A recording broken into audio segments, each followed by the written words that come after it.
O importante é competir, mas vencer e conquistar a tão sonhada medalha de ouro é, com certeza, o desejo de todo atleta. O segundo lugar é considerado uma derrota. É sobre isso que nós vamos conversar agora com o psiquiatra e homeopata Luiz Andrade.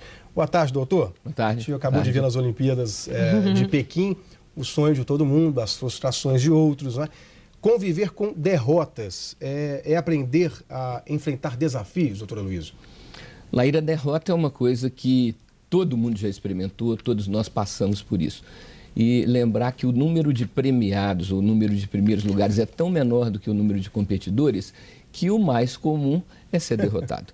E óbvio que a derrota ela envolve uma frustração, Laíra, envolve um mal-estar, envolve uma sensação de tempo e energia perdida.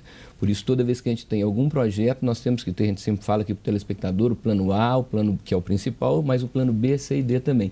Porque na hora que a gente sofre a derrota, Laíra, nós não conseguimos elaborar uma saída, a gente tem uma vivência de perplexidade, a gente fica atônito e não consegue reagir. Então, anteriormente, nós temos que já ter esses planos que vão ser planos secundários, mas que servem para quando o principal falha. Mas quando muita gente viu o choro de atletas, a gente está falando de atletas por causa da proximidade de Pequim, mas enfim, todo mundo tem que se preparar psicologicamente para uma derrota, atletas ou pessoas, a gente tem que pensar nisso no trabalho, ou não? Né? Quando a gente propõe algum projeto que não deu certo, até com psicólogo, com psiquiatra, alguém tem que fazer isso realmente na vida?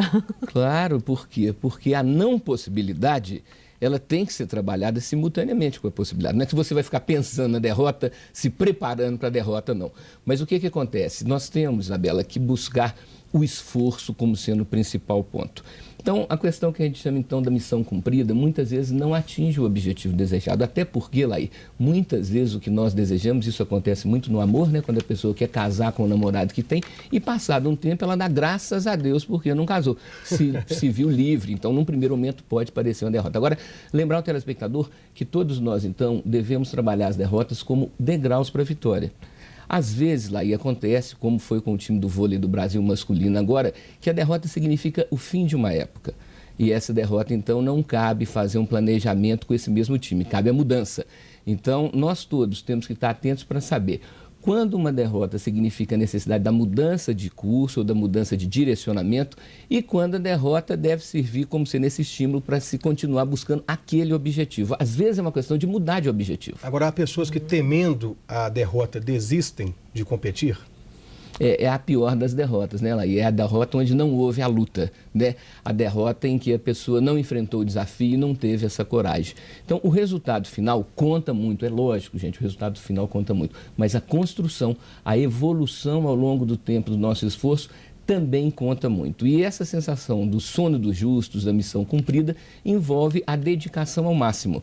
Quando você faz o seu máximo, você está fazendo a parte que te cabe. E como dizia na velha música, segura na mão de Deus e vai. Que seria então essa segunda etapa. Você faz a sua parte e deixa o plano espiritual fazer o complemento. Né? Porque às vezes a pessoa é tão onipotente, tão pretensiosa, que ela se sente responsável por tudo. Nós somos responsáveis por parte das coisas, mas não por tudo. No caso do vôlei que o senhor citou aí, a medalha de prata, ali no momento eles choraram, mas depois eles viram que eles tinham feito todo o possível e também que o povo estava confiando neles, que eles fizeram o que puderam. É isso? É fazer o melhor de si e sair tranquilo? Mesmo com o segundo lugar? Sai-se imediatamente, Isabela, sofrido, né? Não sai tranquilo, mas sai sofrido. Porém, com o passar do tempo, e lembrar ao telespectador que esse é o melhor dos remédios para as derrotas, o tempo. Né? A pessoa ter essa clareza de que com o passar do tempo, com o passar dos dias, vai amenizar o nível de sofrimento. Mas a gente é chorão, assim, só para terminar, muita gente fala, brasileiro é chorão, chorão, chorão. Uai, mas todo mundo que é emocionável, todo mundo que tem um coração, deve chorar ocasionalmente, como uma forma, inclusive, de colocar para fora, para que a derrota não vire uma mágoa, um ressentimento, não fique uma coisa tipo um tumor, como um câncer. E sempre lembrar que nós não podemos confundir o que é persistência com o que é cabeça dura.